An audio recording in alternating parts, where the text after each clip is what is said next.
علامہ اقبال علیہ رحمہ فرماتے ہیں کہ میں گھر آیا اور ہمارے گھر کے سامنے ایک سائل کھڑا تھا. سائل چوں قضائے مبرم ہے، جس طرح قضائے مبرم ہوتی ہے، ٹلتی نہیں ہے، اس طرح وہ ٹلنے والا ہی نہیں تھا. میں نے اس کو لا کہا بابا چلا جا، معاف کر، لیکن وہ ضد کر کے گھر کے دروازے کے اوپر کھڑا تھا. میں لاؤبالی کی عمر تھی تو سکول سے آیا تھا، میرے ہاتھ میں چھوٹی سی چھڑی تھی، تو میں نے اس کے کاسے کے اوپر ماری تو وہ کاسا ٹوٹ کے گر گیا اور اس کے اندر جو سارے دن کی ریزگاری جمع کی تھی وہ بھی بکھر گئی. تو کہتے ہیں کہ وہ ریزگاری اکٹھی کرنے لگا اور میرے والد شیخ نور محمد اندر سے کہیں دیکھ رہے تھے تو وہ باہر آئے. انہوں نے وہ ریزگاری اکٹھی کر کے اس کو دی اور اس کو اور پیسے دیے اور اس سے معذرت کی اور اس کو رخصت کیا اور مجھے بازو سے پکڑ کے اندر لے گئے. اقبال کہتے ہیں میں نے ساری زندگی اپنے والد گرامی کو یوں بلک بلک کے روتے نہیں دیکھا تھا. میرے والد نے مجھے بٹھا لیا اور کہنے لگے کہ اقبال، اگر قیامت کے دن رسول اللہ نے پوچھ لیا کہ تیرا بیٹا فقیروں کے کاسے توڑتا تھا تو بتا میں حضور کو جواب کیا دوں. تو کہتے ہیں کہ بس وہی لمحہ میری تربیت کا تھا. بلکہ اقبال پھر ساری زندگی کہا کرتے تھے نام تو از پدر آموختم، حضور آپ کا نام، آپ کی محبت میں نے اپنے باپ سے سیکھی. یعنی حضور کا سامنا کیسے کروں گا. اور پھر یہ اقبال کے کلام میں آخر تک یہ چیز آتی ہے کہ کیسے حضور کا سامنا ہو. تو غنی از ہر دو عالم من فقیر، روز محشر عذرہائے من پذیر، گر تو بھی بینی حسابم ناگزیر، از نگاہ مصطفیٰ پنہا بگیر. اقبال بھی پھر آخر میں دعا کرتے ہوئے اللہ کی بارگاہ میں عرض گزار ہوتا ہے، مالک تو غنی ہے، میں تیرا فقیر بندہ ہوں، تو مجھے یوں ہی معاف کر دے، میرا حساب نہ لینا.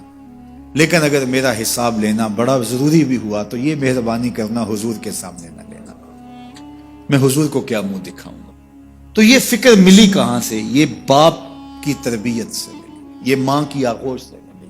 تو یہ ماں باپ کی ذمہ داری ہے کہ بیٹا جب کسی کا دل توڑے، جب کسی سے زیادتی کرے تو باپ وہیں اس کا راستہ روکے. اور ایک فقیر کا لاؤبالی پن کے اندر کاسا توڑ دیا اور باپ نے پھر ایسی تربیت کی کہ اقبال ساری زندگی لوگوں کے دل جوڑتا رہا، ساری زندگی بتاتا رہا کہ انسان کی اصل صورت کیا ہوتی ہے. دل نہیں شاعر کا ہے کیفیتوں کی رستخیز، کیا بتاؤں کہ درون سینہ کیا رکھتا ہوں میں، در غم دیگر بسوزو دیگر آرا ہم بسوز، گفت مت روشن حدیث گر توانی دار ہوش، کہہ گئے ہیں شاعری جزویست از پیغمبری، ہاں سنا دے پڑھ کے ان کو پیغام سروش.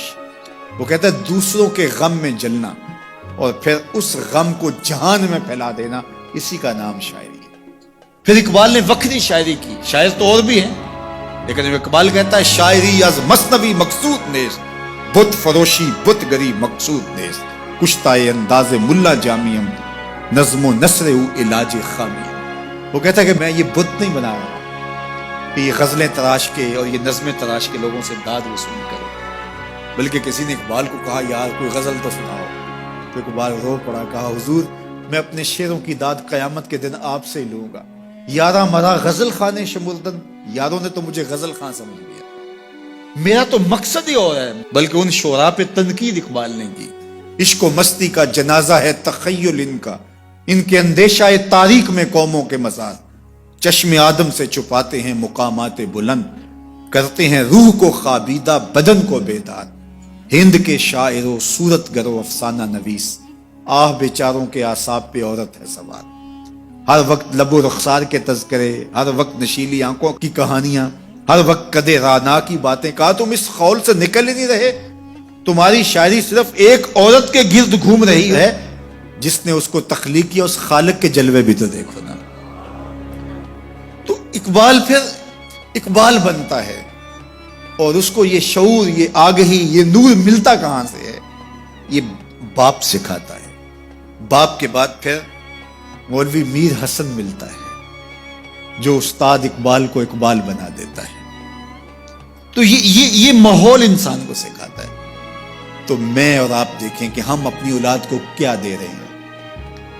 تو کبھی بھی اپنی اولاد کو اس کی اجازت نہ دیں کہ وہ کسی کمزور پر ظلم کرے.